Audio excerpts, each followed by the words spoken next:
नमस्कार दोस्तों, मैं रुपेश मेरी क्लास यूट्यूब चैनल पर आपका हार्दिक स्वागत करता हूं। मैं यहां पर 10th क्लास के लिए मैथ का एक टॉपिक लेके आया हूं, रियल नंबर्स।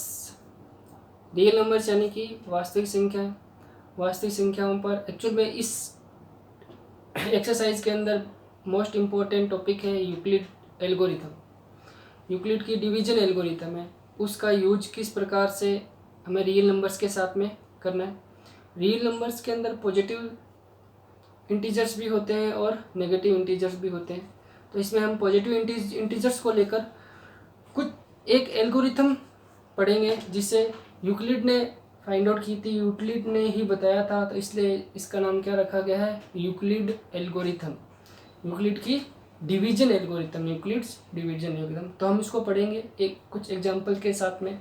बहुत मोस्ट इम्पोर्टेंट है क्योंकि यूक्लिड की सहायता से हम HCF निकाल सकते हैं। HCF यानी कि महत्तम सामर्थ्य, वो भी हम देखेंगे कि किस प्रकार से महत्तम सामर्थ्य निकाला जाता है, फाइंड आउट किया जाता है यूक्लिड की एल्गोरिथम से। तो हम धीरे धीरे देखते हैं, एक्सप्लेन करता हूँ मैं आपको, आप जरा थोड़ा देखिएगा। देखिए कि यदि मैंने कोई एक पॉजिटिव इंटीजर लिया 5 और उसको 2 से डिवाइड कर रहा हूँ, 2 से डिवाइड करूँगा तो किस प्रकार से करूँगा। नॉर्मल मेथड हम जानते हैं, यहाँ पर 2 से मैं करूँगा तो 2 दूना 4, कितना आएगा, रिमाइंडर बचेगा 1, यानी कि शेष फल कितना बचेगा आपके पास में, 1 बचेगा। भागफल कितना बचेगा आपके पास में, 2 बचेगा। यानी कि ये आपका क्या हो जाएगा, भाज्य, ये भाजक और ये भागफल, और ये क्या बचेगा, शेषफल। Dividend, divisor, quotient and remainder, इन्हीं टर्म्स को लेकर यूक्लिड ने एक एल्गोरिथम बना दी। तो उसने अपना नाम, इसका एल्गोरिथम नाम दे दिया यूक्लिड एल्गोरिथम, डिवीजन एल्गोरिथम। क्योंकि हम यहाँ पर एक संख्या का दूसरी संख्या के अंदर भाग देने के बाद में जो जो टर्म्स हम यूज कर रहे हैं उन्हीं को इक्वेशन के अंदर बना दिया। तो कैसे बनाया, तो यूक्लिड ने क्या करा, एक संख्या ली a जो कि डिविडेंड है, दूसरी संख्या लेगी b जिससे हम इस डिविडेंड को भाग देंगे, और एक ली q और एक लिया r। तो ये एक रिलेशन बनाया उस यूक्लिड ने। तो यहाँ पर a क्या है, डिविडेंड है, b क्या है, डिवीजर है, q क्या है, क्वोशिएंट यानी कि भागफल है, r क्या रिमाइंडर यानी कि शेषफल है। इन 3-4 टर्म्स को लेकर उसने एक इक्वेशन बना दी। इसी को उसने नाम दे दिया यूक्लिड्स डिवीजन एल्गोरिथम। और इसी की सहायता से हम लोग किसी भी संख्या के अंदर जो भाग देते हैं, जो रिमाइंडर बचता है, शेषफल बचेगा या नहीं बचा, इसी से हम निकालते हैं। और इसी का यूज करके हमें क्या करना है, आगे यूक्लिड एल्गोरिथम से HCF फाइंड आउट करना है, यानी कि महत्तम समापवर्तन भी फाइंड आउट करना है। वो कैसे फाइंड आउट करेंगे, एक एग्जांपल से मैं वो भी समझाऊंगा, लेकिन पहले हम इसको समझेंगे।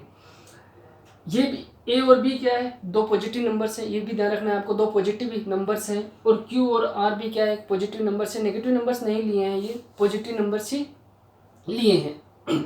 यदि मैं 2 नेगेटिव नंबर्स लूँगा तो 2 नेगेटिव नेगेटिव कितना हो जाएगा, वापस पॉजिटिव हो जाएगा। तो इसलिए हम इसको पहले से क्या रख रहे हैं, पॉजिटिव नंबर्स ही रख रहे हैं। तो A, B, Q और R, इनमें क्या रिलेशन होता है, ये कैसे आगे काम करेंगे, हमें उन्हीं संख्याओं के साथ में खेलना है। कैसे, देखिए, यदि मैं कोई संख्या लूँ 49 एंड 16, ये A है और ये B है, ये 2 पॉजिटिव नंबर्स है A और B। मुझे इनको इस इक्वेशन में सेटिस्फाई करवाना, तो कैसे लिखेंगे हम, तो A कितना है 49, B कितना है ये कितना हो जाएगा 13 + 1, इस प्रकार से लिख सकता हूँ मैं। या आप ऐसे कह दीजिए 49 में यदि 16 का भाग देंगे, 49 को 16 से डिवाइड करेंगे तो कितना आएगा, कितनी बार जाएगा, 16 × 48, तो एक रिमाइंडर बच जाएगा आपके r = कितना हो जाएगा, 1 हो जाएगा। तो हम इसको इस प्रकार से लिख सकते हैं, ये देखो, ये आपका A है, ये B है, ये Q है, A B Q, और ये कितना है, R है। तो देखिए कोई भी 2 संख्याओं को, पॉजिटिव नंबर्स को मैंने किस प्रकार से लिख दिया यूक्लिड एल्गोरिथम की सहायता से। एक एग्जांपल और ले लेते हैं हम, जैसे 5 और 2 को ले लिया, 7/2।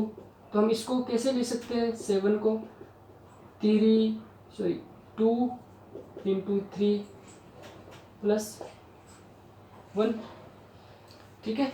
ये चीज़ का ध्यान, हम इसको इसको ऐसे भी लिखा जा सकता है 3 × 2 + 1। यदि मैं इसको यहाँ पर 7/2 ना लिख कर 7/3 लिख दूँ तो एक संख्या को दूसरी संख्या से क्या करना है, भाग देना है। बस ये देखना है ये बड़ी संख्या होनी चाहिए, छोटी संख्या होनी चाहिए, ग्रेटेस्ट नंबर है और ये उससे छोटा नंबर है। तो इन्हीं संख्याओं को लेकर यूक्लिड की जो एल्गोरिथम है उसी को क्या करना है, सेटिस्फाई करना है। ठीक है, एक चीज़ आप देखिएगा तो यहाँ पर देखेंगे, चलो एक एग्जांपल सॉल्व लेता हूँ ताकि उससे एक चीज़ क्लियर हो जाएगी। यदि मैं 4 में 2 का भाग देता हूँ, ठीक है, तो मैं इस चीज़ को 4 को कैसे लिख सकता हूँ, 4 को 2 × 2, 2 और 2 4 हो जाएगा। क्या यहाँ पर कोई शेषफल आ रहा है, क्या नहीं आ रहा, तो 0 हो जाएगा। तो इससे हमें एक चीज़ पता चलती है क्या, कि जो r यानी कि जो शेषफल है उसकी मिनिमम वैल्यू कितनी हो जाएगी, 0 हो जाएगी। यानी कि r की वैल्यू 0 भी हो सकती है और उससे ज़्यादा भी हो सकती है। तो हम एक चीज़ लिख सकते हैं कि ये जो इक्वेशन दी गई, यूक्लिड ने जो इक्वेशन दी थी, ये तब सेटिस्फाई होगी, संतुष्ट कब होगी, जब r की वैल्यू, रिमाइंडर की वैल्यू कितनी होनी चाहिए, 0 से 0 और 0 से तो बड़ी होनी चाहिए। 0 भी हो सकती है और 0 से बड़ी भी हो सकती है, लेकिन b से छोटी होनी चाहिए, यानी कि भाग। ठीक है, देखिए कैसे, ये r कितना है, 1 है।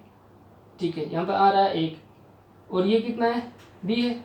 तो यहाँ से देखिए 1 क्या 3 से बड़ा है, क्या नहीं है, 1 3 से छोटा ही है।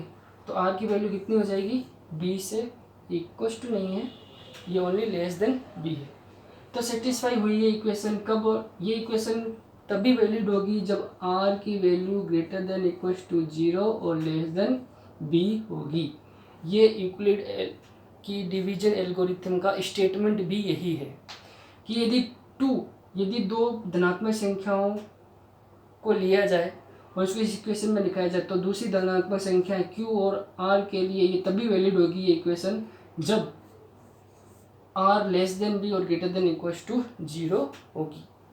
आई होप यूक्लिड की जो एल्गोरिथम है आपको समझ में आई होगी। मैं इसका एक एग्जांपल लेके HCF फाइंड आउट कैसे करेंगे वो मैं आपको बताता हूँ। तो यहाँ पे देखिए यूक्लिड एल्गोरिथम को यूटिलाइज कैसे करना है। मैंने यहाँ पे एक क्वेश्चन लिखा है 81 और 237, यहाँ पे बुक का ही एग्जांपल है। तो इसको यूक्लिड की सहायता से कैसे करना है तो मैं आपको बताऊंगा। 81 है 237, इसमें मैक्सिमम नंबर यानी कि ग्रेटेस्ट नंबर कौन सा है, 237 है और 81 है। तो हम ग्रेटेस्ट नंबर में ही लोवेस्ट नंबर का डिवाइड करते हैं। तो हम जैसे डिवाइड करते हैं करना तो वैसे ही है, लेकिन हमें इसका क्या करना है, HCF निकालना। प्रोसेस कैसे करना है कि, और एक चीज़ ध्यान रखिएगा, जब आपका रिमाइंडर 0 आ जाए यानी कि शेषफल 0 आ जाता है तो जो संख्या होगी वही उसका HCF हो जाएगा। ठीक है, लेकिन जब तक आपका रिमाइंडर यानी कि शेषफल 0 नहीं है तो उस प्रक्रिया को आगे से आगे चलते रहना है। तो जैसे कि हम करते हैं 237 है, 237 के अंदर हमें कितना 81 का भाग देना है। ठीक है, कितनी बार जाएगा, 2 बार लिखे हम तो 162 आ जाएगा। 162 है तो 5 और ये 75।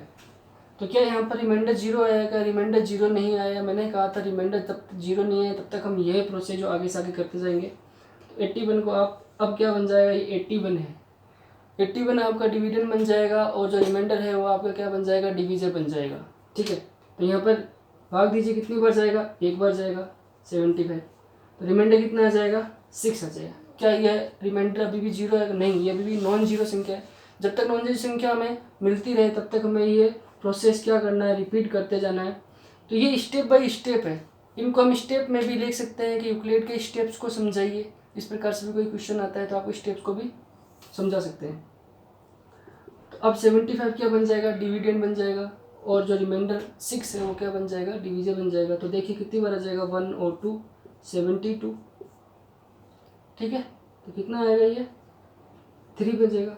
अभी भी नॉन जीरो वैल्यू है, जब तक नॉन जीरो वैल्यू आए तब तक आपको क्या करना है, ये प्रोसेस आगे से आगे चलाता ही रहना है, आगे से आगे चलता ही जाएगा। 6 अब कितनी बार जा रहा है, ये 2 टाइम्स जाएगा। तो यहाँ पे आ जाएगा 6, डिवीजन कितना बच जाएगा, 0 बन जाएगा। जहाँ पर रिमाइंडर आपके 0 आ गया वही गिवन नंबर्स का HCF हो जाएगा, यानी कि महत्तम समापत्ति हो जाएगा। तो हम ये कह सकते हैं 81 एंड 237 का जो HCF है महत्तम समावर्त्य क्या हो जाएगा 3। ठीक है, आई होप आपको ये समझ में आया होगा। आप इसी प्रकार से कोई अपने हिसाब से कोई भी दो संख्या लीजिए, उसको यूक्लिड डिवीजन मेथड उस पर अप्लाई कीजिए और HCF फाइंड आउट कीजिए। यदि यहाँ पर कि जीरो आ जाता है तब तक रिमाइंडर जीरो हो जाएगा, तो वही संख्या हो जाएगी। जहाँ पर जीरो है रिमाइंडर जीरो है, वही संख्या क्या हो जाएगी, गिवन नंबर्स की क्या हो जाएगा, HCF हो जाएगा, यानी महत्तम समावर्त्य हो जाएगा। ठीक है, थैंक यू।